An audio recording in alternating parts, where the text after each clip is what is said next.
Hello साथियों, सभी को नमस्कार प्रणाम। आज की इस वीडियो के माध्यम से एक बार पुनः आपके साथ मैं जुड़ चुका हूं।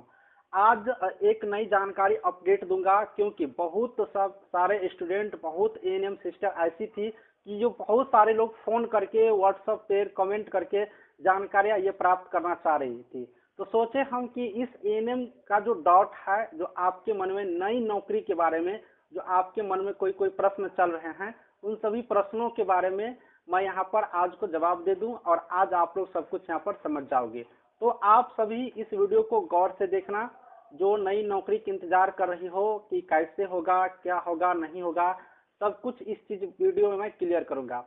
इस वीडियो में खास करके जो हम बात करने वाले हैं कि बहुत सारे यहाँ पर स्टूडेंट के मन में प्रश्न है कि सर जो नई वैकेंसी आएगी उसमें तो परीक्षा होगा, जो नई नौकरी होगी उसमें तो परीक्षा होगा। अब ये जो परीक्षा होगा ना, तो परीक्षा होगा तो नए स्टूडेंट का जो परीक्षा होगा तो इसमें दो स्टूडेंट को बैठने का मौका मिलेगा। दोनों स्टूडेंट कहने का मतलब एक संविदा वाला स्टूडेंट जो संविदा पर नौकरी कर रहे हैं उनके लिए, और दूसरा यहाँ पर बात करेंगे तो जो नए स्टूडेंट होंगे, नए एएनएम का कहने का मतलब हो गया कि नए एएनएम कहने का मतलब जिनके पास एक्सपीरियंस नहीं है, बिना एक्सपीरियंस वाला। कौन सा? तो बिना एक्सपीरियंस वाला, बिना संविदा, बिना एक्सपीरियंस वाला स्टूडेंट, ये दोनों स्टूडेंट बैठेंगे। तो स्टूडेंटों का मन में, एएनएम के मन में ये प्रश्न है कि जो परीक्षा होंगे तो उसमें संविदा वाले को क्या फायदा मिलेगा, संविदा पे नौकरी करे उसको क्या फायदा मिलेंगे, उससे कुछ हो पाएगा कि नहीं, या फिर जो नए एएनएम यहाँ पर एग्जाम में बैठेंगे उसको यहाँ पर क्या फायदा होंगे, उसके लिए कितना अच्छा रहने वाला है ये परीक्षा का पैटर्न। क्योंकि अब यहाँ पर पहले ही मैं बोल दिया हूँ कि नई नौकरी, अब पहले ही बोल दिया हूँ मैं नई नौकरी कि इस नई नौकरी में परीक्षा का पैटर्न होगा, ये बात तो फिक्स है।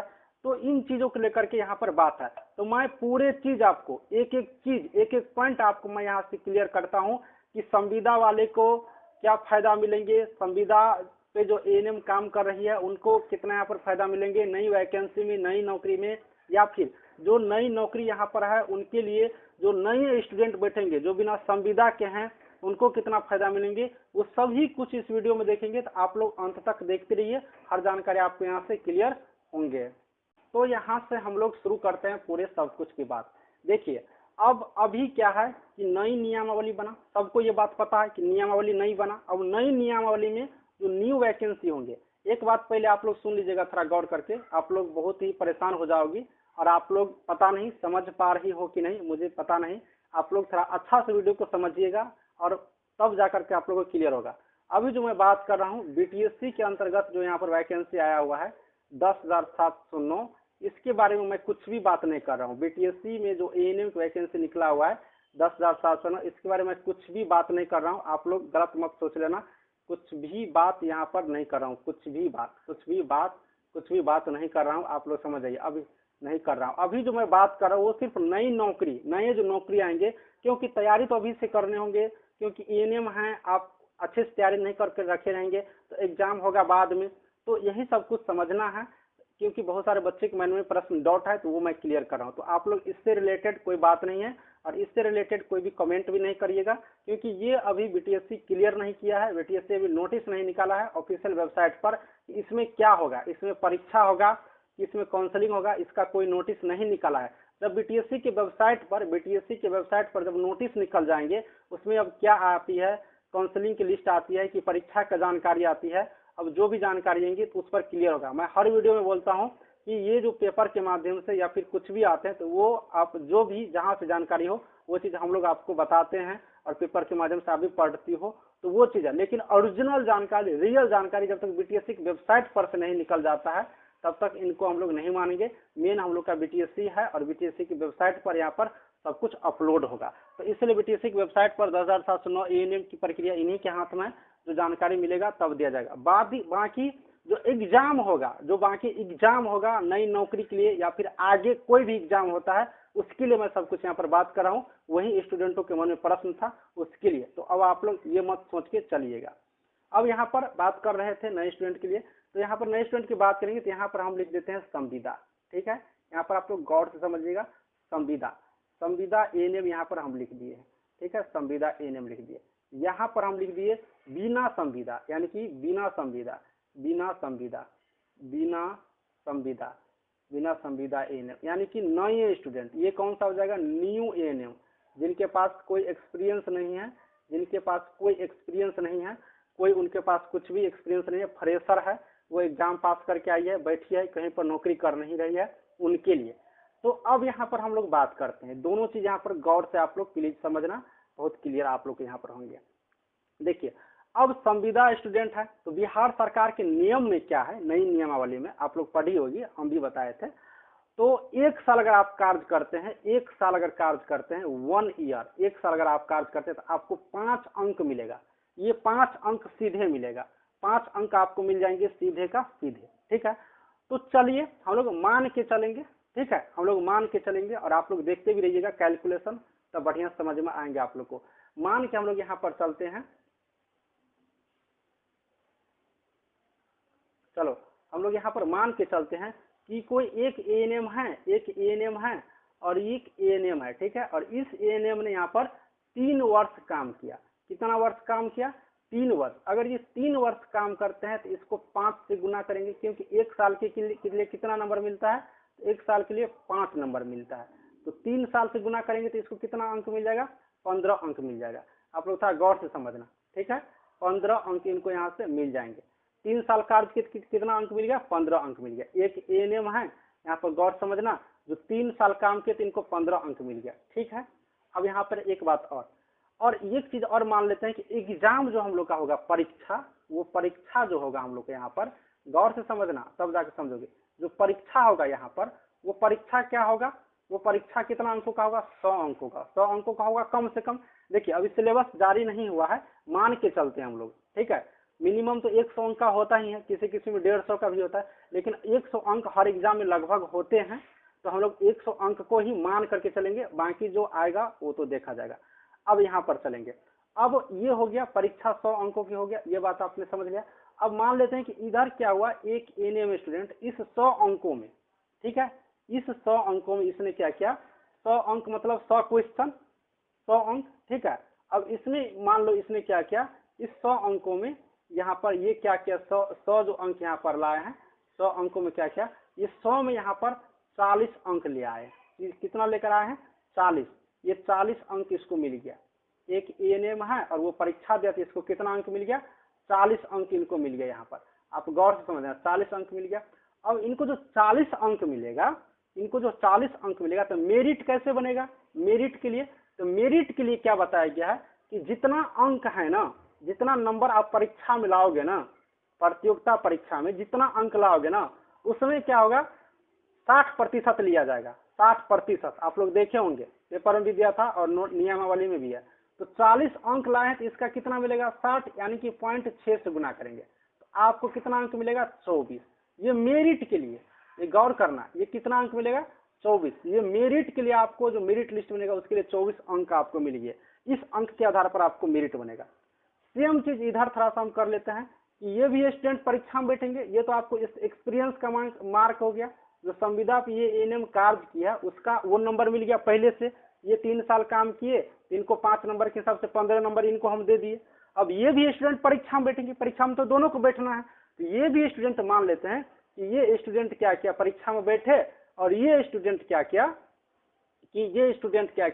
कि एग्जाम में बैठे। चूंकि ये एएनएम 3 साल से काम कर रही है, किताब कॉपी छूट गए होंगे, मतलब पढ़ाई से इसका नाता छूट गए होंगे, ज्यादा नॉलेज उनके पास नहीं होगा किताबी वाला, और परीक्षा में किताब वाला बात पूछे जाएंगे। तो मान लेते हैं कि ये स्टूडेंट क्या किया, इस 100 अंक में, परीक्षा तो 100 अंक इनको भी देना, इस 100 अंक में क्या किया, यहाँ पर 30 अंक लाया, 30 ही अंक ले आ पाया।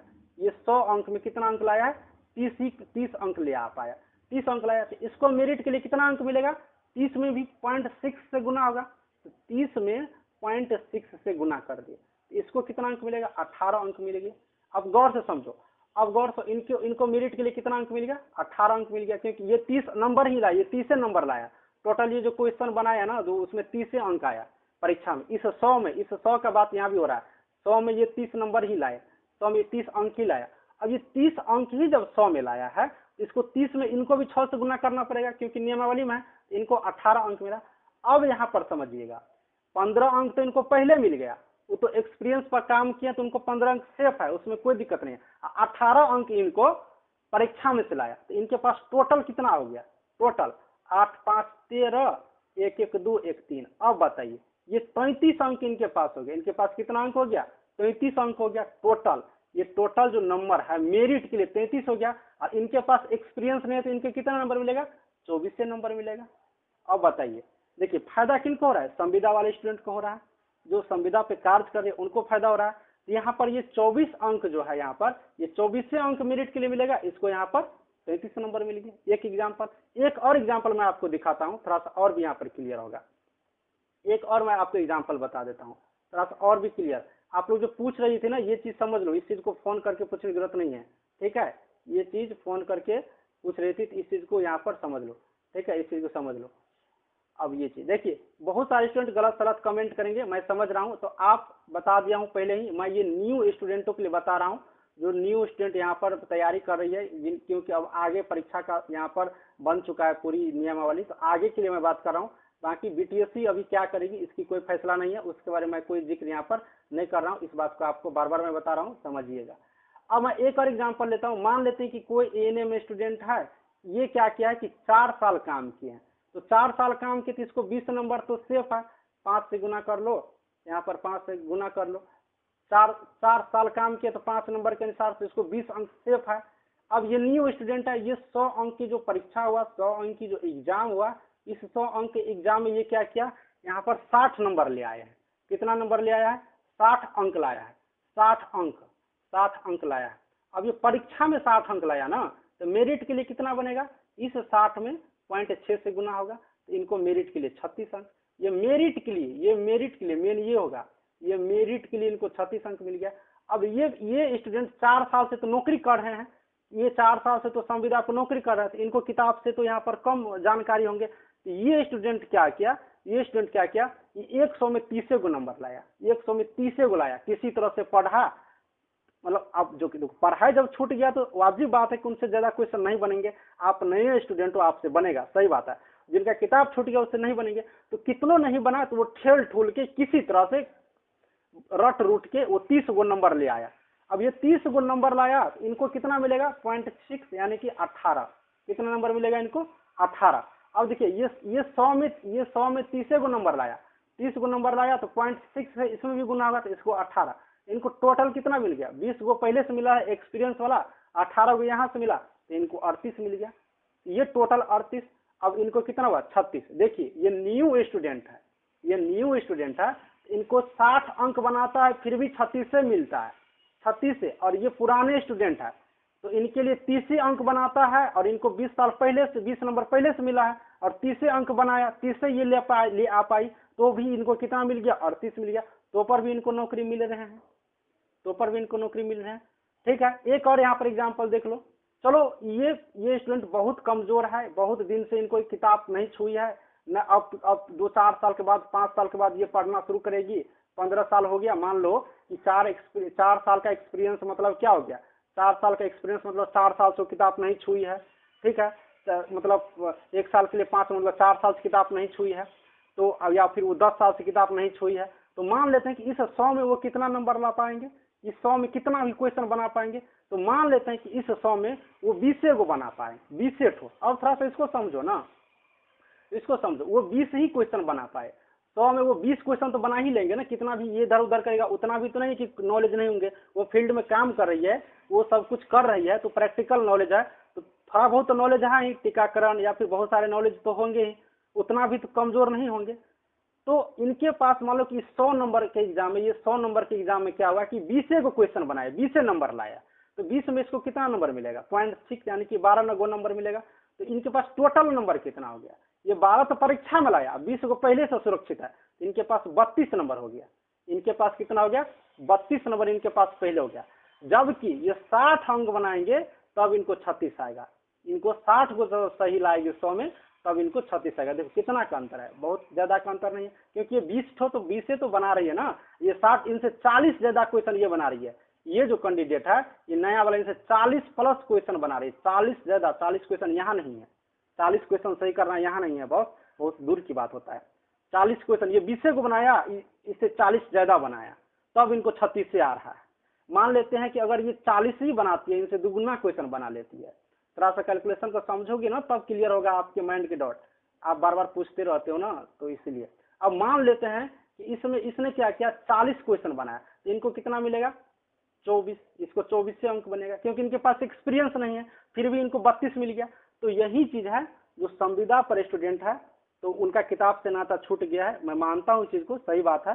तो वो ज्यादा तैयारी नहीं कर पाएगी, उनके घर में बहुत सारे काम भी होंगे, क्योंकि वो बहुत ज्यादा एज के हैं, तो बाल बच्चे, घर के काम, बहुत सारे चीज होते हैं। न्यू स्टूडेंट के भी बहुत सारे कार्य होते हैं, ये नहीं कि मैं उसके पक्ष में बोला हूँ, लेकिन न्यू स्टूडेंट को तैयारियां रहती है, वो पढ़ के, जैसे वो पढ़ के आई रहती है उसके पास तैयारी रहती है, लेकिन एक्सपीरियंस वाला का नॉलेज बहुत रहता है, नॉलेज में कमी नहीं, लेकिन बुक का नॉलेज थोड़ा सा किताब छूट जाता है, तो किताब की नॉलेज थोड़ा अलग होता है, वो कम होती है। तो यही चीज है। तो साथियों, ये होता है संविदा वाले और ये होता है फ्रेशर। लेकिन अब यहाँ पर जो फ्रेशर स्टूडेंट होंगे उनके मन में लगता होगा अब तो मेरा नौकरी होगा ही नहीं। वैसा बात नहीं है, आप ज्यादा नंबर ले आओ, आप ज्यादा नंबर ले आओगे तो आपको भी हो जाएगा।